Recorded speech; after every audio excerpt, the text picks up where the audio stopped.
Hey everyone, happy 2020. One of my resolutions this year is to teach more golf on the internet.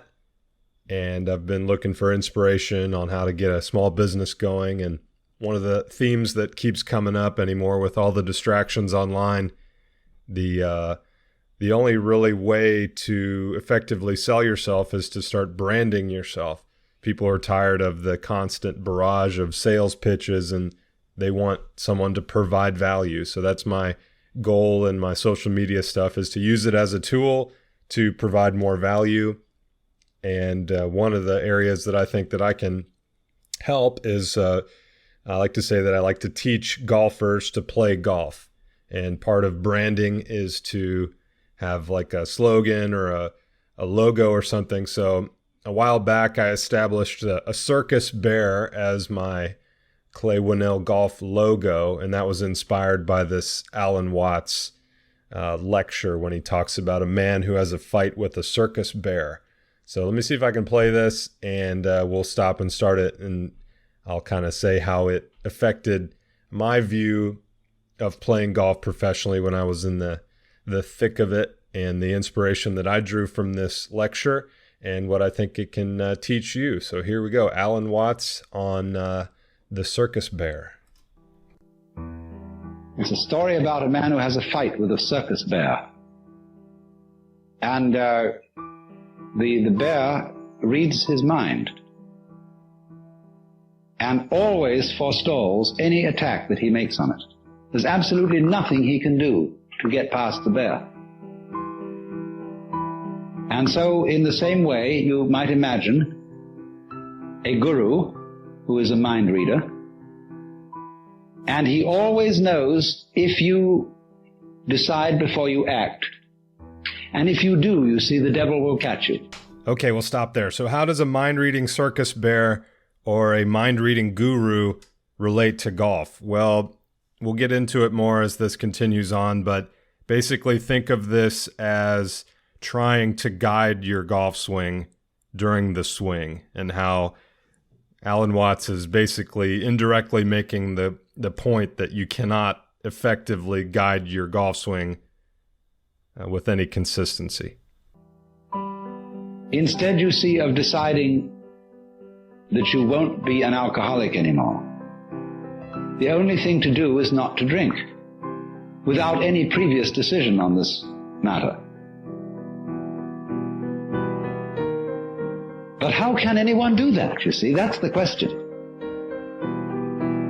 How can I decide not to decide? How can I announce that I won't make any announcement without making an announcement?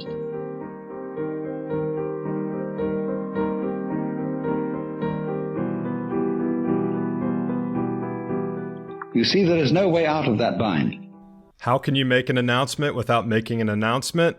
How can you decide not to decide?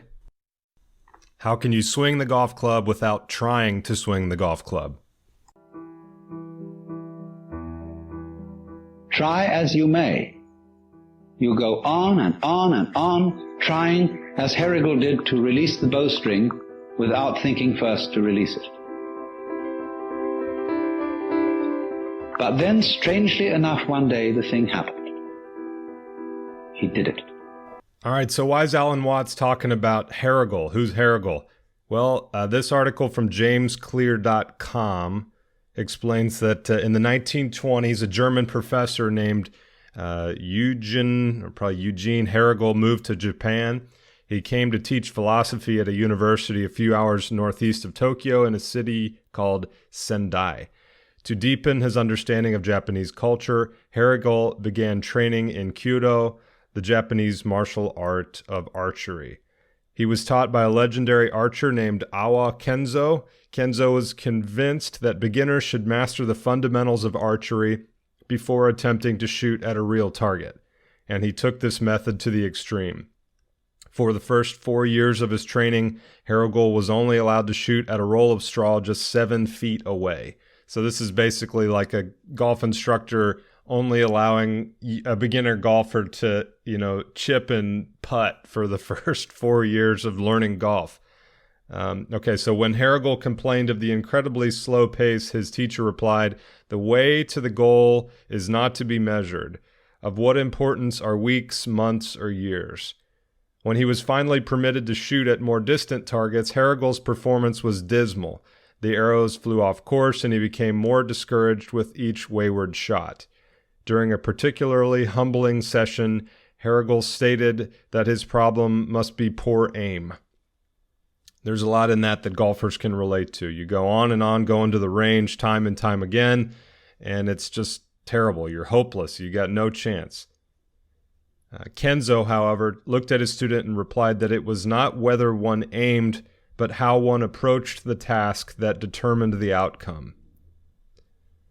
It's not how you aim, but how you approach the task that determines the outcome. It's all about a process. Frustrated with the reply, Hera Goal blurted out, "Then you ought to be able to hit it blindfolded." Kenzo paused for a moment and then said, "Come to see me this evening." Archery in the dark. After night had fallen, the two men returned to the courtyard where the practice hall was located. Kenzo walked to his usual shooting location, now with the target hidden in the dark. The archery master proceeded through his normal routine, settled into his firing stance, drew the bowstring tight, and released the first arrow into the darkness. Recalling the event later, Hera Goal wrote, "I knew from the sound that it had hit the target." Immediately, Kenzo drew a second arrow and again fired into the night. Hera Goal jumped up and ran across the courtyard to inspect the target. In his book, Zen in the Art of Archery, he wrote, "When I switched on the light over the target stand, I discovered to my amazement that the first bow was lodged full in the middle of the back, while the second arrow had splintered the butt of the first and plowed through the shaft before embedding itself beside it." Kenzo had hit a double bullseye without being able to see the target. Next chapter, everything is aiming. Great archery masters often teach that everything is aiming. Where you place your feet, how you hold the bow, the way you breathe during the release of the arrow, it all determines the end result.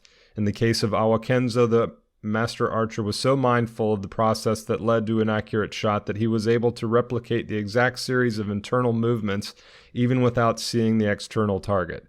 This complete awareness of the body and the mind in relation to the goal is known as Zanshin. And that's part of going into in a more Western understanding of that. It would be a really specific pre-shot routine.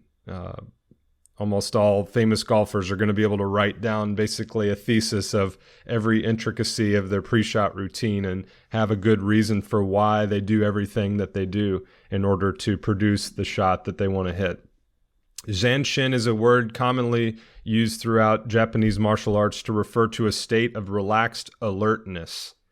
Relaxed alertness is another way of saying something that Stephen Yellen's program works on called non-specific awareness. There's different brain waves that are activated when you're in a state of non-specific awareness or relaxed alertness. Literally translated, Zanshin means the mind with no remainder. In other words, the mind completely focused on action and fixated on the task at hand. Zanshin is being constantly aware of your body, mind, and surroundings without stressing yourself. It is effortless vigilance. You can think about putting along these same lines. This is how I think about putting. I used to be very average, but once I changed my focus on creating as good of a process as I can every time and really focusing my entire mental bandwidth on just visualizing the ball rolling the way I want it to roll to go in the cup, that informs and educates a proper stroke, assuming that you have acceptable fundamentals. Remember, the beginning of this, he didn't let the guy shoot the arrow at anything more than 7 feet in front of him for 4 years. So moral of the story is your fundamentals have to be good. This doesn't just come out of nowhere. But once your fundamentals are good, then all of a sudden your job is to change your mindset onto creating as good of a process as you can and forgetting the outcome, because the outcome will only follow a good process. This article talks about the enemy of improvement. There's a famous Japanese proverb that says, "After winning the battle, tighten your helmet." In other words, the battle does not end when you win.